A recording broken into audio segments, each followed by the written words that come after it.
বাবা রামদেবকে বলো আমাকে এক ঘুষো মারবে আর আমি একটা মারবো, পাঁজরটা ওই দিকে চলে যাবে। কি বললেন আপনারা? কেন কি বললেন? আমার তো মুত খাওয়ার শরীর লয়। কি বুঝলেন?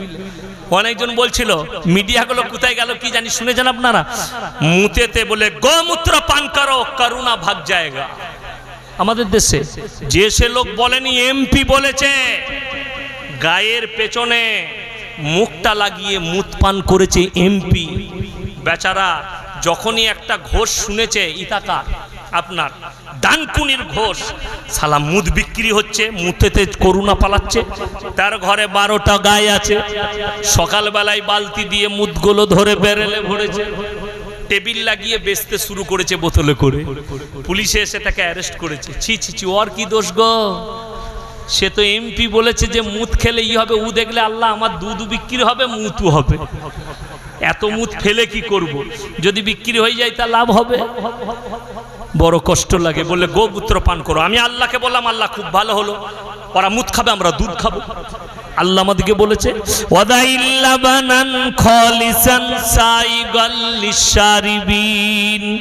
হে আমার বান্দারা, আমি গরুর গোবর থেকে রক্ত থেকে নিচুড়ে তাদের স্তনে তোমাদের জন্য দুধের ব্যবস্থা করেছি।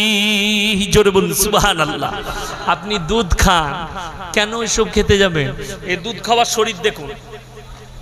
আমার যখন প্রথম বিয়ে হয়েছে 1 লিটার করে দুধ খেতাম শ্বশুর ঘরে। রাত্রে কোনো খাবার নেই, দুধ লিয়ে ফুটিয়ে 1 লিটার ঢাক ঢাক করে মেরে দিতাম। কি বুঝলেন?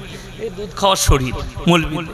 এই দেখছেন না, আমাদের সব মাদ্রাসায় ঘ্যাঁট খেয়েছি, আর ইমামতির জামানায় খালি দেশি মুরগি আর কষা মাংস আর রুটি। কি বুঝলেন? যেখানে যাচ্ছি, হ্যাঁ, সেদিনে 24 পরগনায় গিয়েছিলাম। কি খাবেন? মানে ভাপা ইলিশ কর, কি বুঝলেন, চালের আটার রুটি করো, আর মোষের গোশ। কি বুঝলেন? মাঝে আমি চিন্তা করি, এই কুরবানির সময় যা গরু খেয়েছেন আপনারা, কি বুঝলেন, হাড়গুলো দেখলে এমনি রামদেব বেহুশ হয়ে মরে যাবে। কি বলছেন? ঠ্যাঙ্গের হাড়গুলো দেখলে খেপা কুতাকারে আল্লাহ হালাল করেছে। কত বড় নোংরা কথা বলেছে জানেন? আমাদের মুখ থেকে কখনো হিন্দু ধর্মকে শ্রদ্ধা করি, প্রত্যেকটা কোনো দেবদেবীকে কেউ খারাপ কথা বলবেন না। নবীজি নিষেধ করেছেন, কারুর দেবদেবীকে গালি দিবেন না, কারুর ধর্মকে গালি দিবেন না। রামদেব বলেছে মুসলমান কা এক ही काम है, नमाज पढ़ो फिर कत्ल करो, बलात्कार करो, चोरी करो। জোরে বলুন না নাউজুবিল্লাহ। এত বড় কথা মুসলিমদের জন্য বলেছে। আমাদের মতো মৌলবীরা বলাৎকারী, আমাদের মতো মৌলবীরা চোর, এরকম নামাজিরা চোর, এরকম হাজি সাহেবরা চোর না, আমরা বোম মেরে বেড়াই। रामदेव के बोलबो बाबा रामदेव जी जरा आपसे पूछना चाहता हूँ, राजा रामपाल 150টা মেয়েকে নিজের আশ্রমে ধর্ষণ করে জেলের কুঠরিতে বসে আছে। রাজা রামপাল। বাবা রাম রহিম কয়েকশো মেয়েকে বলাৎকার করেছে, যাকে বিটি বলেছে তাকে ধর্ষণ করেছে জেলের কুঠরিতে। আশারাম বাপু কয়েকশো মেয়েকে ধর্ষণ করেছে। আমি বলবো रामदेव जी जरा ये तो बता दो, हिंदुस्तान का एक मौलवी निकाल के दिखा दो जो मस्जिद के अंदर इमाम मस्जिद के अंदर किसी औरत को लाके उसे बलात्कार किया। जोरे बोलून ना सुभान अल्लाह। এটা আমাদের গর্ব। আমাদের আলেমদের মধ্যে এই আচরণ পাবেন না, উলামাদের মধ্যে আচরণ পাবেন না। বড় কষ্ট লাগে, দুঃখ লাগে।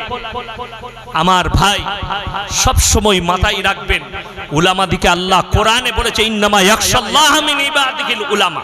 আমার নবী আর পয়গম্বরের পরে যারা আমাকে সবথেকে বেশি ভয় করে তারা হচ্ছে উলামা সম্প্রদায়, আলেমরা। ওই জন্য আমি আপনাদেরকে অনুরোধ করব, প্রত্যেকটা ভাইকে সবাই বলুন মুমিন হব আজ থেকে ইনশাআল্লাহ। তৃতীয় নম্বর, ওয়াল্লাযীনা ইয়াবিতুনা লিরাব্বিহিম সুজদান ওয়া কিয়ামা, এবং তারা রাতের অন্ধকারে রাত জেগে কেঁদে কেঁদে আমার ইবাদতে রাত যাপন করে। তারা যেন তাহাজ্জুদ গুজার হয়, রাতের অন্ধকারে উঠে তারা তাহাজ্জুদ গুজার হবে, তাহাজ্জুদের নামাজ পড়বে, আমার ইবাদতে মশগুল হবে। ওয়াল্লাযীনা ইয়াকুলুনা রাব্বানা সিরফ আন্না আযাবা জাহান্নাম ইন্না আযাবাহা কানা গরামা ইন্নাহা সাআত মুস্তাকাররাম ওয়া মুকামা। হে আমার বিশ্বনবী, তারা আল্লাহর কাছে ক্ষমা প্রার্থনা করে, ওগো আল্লাহ তুমি আমাদেরকে জাহান্নামের আগুন থেকে রক্ষা করো। ইন্না আযাবাহা কানা গরামা ইন্নাহা সাআত মুস্তাকাররাম ওয়া মুকামা। ওগো আল্লাহ নিশ্চয় জাহান্নাম একটা খারাপ বাসস্থান, আল্লাহ আমাদের সকলকে জাহান্নাম থেকে হেফাজত করুন। জোরে বলুন আল্লাহুম্মা আমিন। আল্লাহ আমাদের সকলকে, প্রত্যেকটা যুবক যুবতী ভাই আজ থেকে হাত তুলে বলুন নামাজ কাজা কেউ করবো না, জোরে বলুন ইনশাআল্লাহ। পাপ কাজ থেকে নিজেদিকে দূরে রাখুন, প্রত্যেকটা যুবক যুবতীকে বলবো পাপ থেকে। পাপ যুবক অনেকজন ফোন করে, কাল পরশু ফোন করছে, হুজুর পাপ থেকে কি করে বাঁচবো? কি পাপ? অনেক বড় বড় পাপে লিপ্ত হচ্ছে। আর পাপ যেটা করছে যুবক যুবতীরা, কে লিপ্ত করাচ্ছে বলে দিচ্ছে। এক নম্বর ইন্ধন হচ্ছে শয়তানের, দ্বিতীয় নম্বর হচ্ছে মোবাইল। এই মোবাইলটা যুবক দিকে বলছি, যদি জিনা থেকে বাঁচতে চাও, হস্তমগ্ন থেকে বাঁচতে চাও, রাতের বেলায় মোবাইলটাকে হারাম করে দাও নিজের কাছে। যারা ব্যবসায়ী ভোরে বেলায় উঠতে হবে, তার পাশে মোবাইল অ্যালার্ম দিয়ে রাখা থাকবে। ব্যবসায়ীদের ব্যাপার আলাদা।